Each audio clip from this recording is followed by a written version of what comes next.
दुख अज्ञान हरता सद्गुरुदेव श्री रामकृष्ण परमहंस ठाकुर का एक गृहस्थ वृद्ध शिष्य था मणिमोहन। एक दिन उसके होनहार जवान पुत्र की मृत्यु हो गई। पुत्र की अंतिम क्रिया करके वह सीधे ठाकुर के सत्संग में आ गया और प्रणाम करके एक कोने में बैठकर सत्संग सुनने लगा। उसने सत्संग में सुना था कि किसी की मृत्यु होने पर सत्संग का त्याग नहीं करना चाहिए, बल्कि यत्नपूर्वक उसे करना चाहिए। सत्संग दुखों को दूर करने वाली परम औषधि है। सद्गुरु के सत्संग से जीवन की जटिल गुत्थियां खुल जाती हैं तथा उनके दर्शन से गिरता हुआ दिल भी संभल जाता है। कुछ क्षणों बाद ठाकुर की दृष्टि उस पर पड़ी तो उन्होंने सहजता से पूछा, आज तुम दुखी व उदास क्यों दिखाई दे रहे हो? मणिमोहन का दिल भर आया और उसने कंपित स्वर से रोते हुए कहा, आज मेरे जवान बेटे की मृत्यु हो गई है। उस वृद्ध का करुण रुदन सुनकर सारे लोग उसे सांत्वना देने लगे, किंतु रामकृष्ण परमहंस शांत भाव से सब देखते सुनते रहे।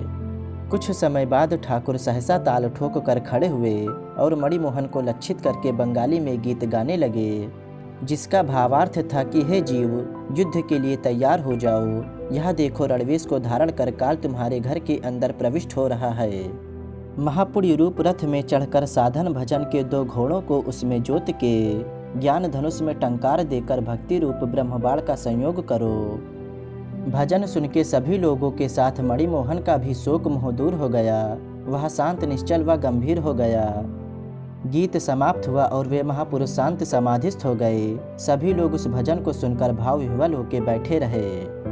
कुछ देर बाद रामकृष्ण देव की समाधि भंग हुई। मणिमोहन के मिथ्या मोह पर विवेक का कुल्हाड़ा मारते हुए वे बोले, आहा पुत्र, शोक के समान क्या और कोई दूसरा दुख है? संसार में कितने दिनों के लिए पुत्रादि के साथ संबंध है। सुख की आशा से प्रेरित होकर मनुष्य विवाह करता है। संतान होती है, बड़े होने पर उसका विवाह करता है। इस तरह कुछ दिन अच्छी तरह से बीत जाते हैं। उसके बाद कोई बीमार पड़ता है, किसी की मृत्यु होती है, कोई बुरा रास्ता पकड़ लेता है। तब नाना प्रकार की चिंताओं से चित्त विचलित हो उठता है। किंतु जो सद्गुरु के वचनों को पकड़े रहते हैं, वे इस भयानक शोक में डूबते नहीं।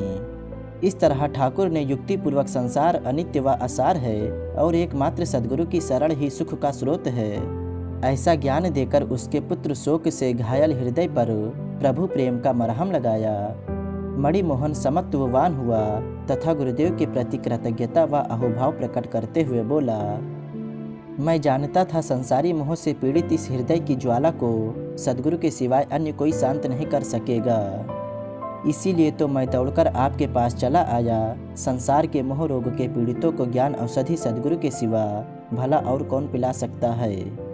लख चंदा चढ़े चाहे सूरज चढ़े हजार, ऐते चांदड़ न होंदा गुरुविण घोर अंधार। हजारों सूर्य प्रकाशित हो जाएं, लाखों चंद्रमाओं की चमक हो जाए, फिर भी सच्चा प्रकाश तो गुरु के बिना नहीं मिल सकता। दोस्तों, उम्मीद करता हूँ कि यह कहानी आपको पसंद आई होगी और इस कहानी से आप बहुत कुछ सीखेंगे। दोस्तों, वीडियो पसंद आई हो तो वीडियो को लाइक करें और शेयर करें और हमारे चैनल को सब्सक्राइब करें और बेल आइकन ज़रूर दबाएं। दोस्तों, वीडियो देखने के लिए धन्यवाद। जय श्री कृष्णा। राधे राधे।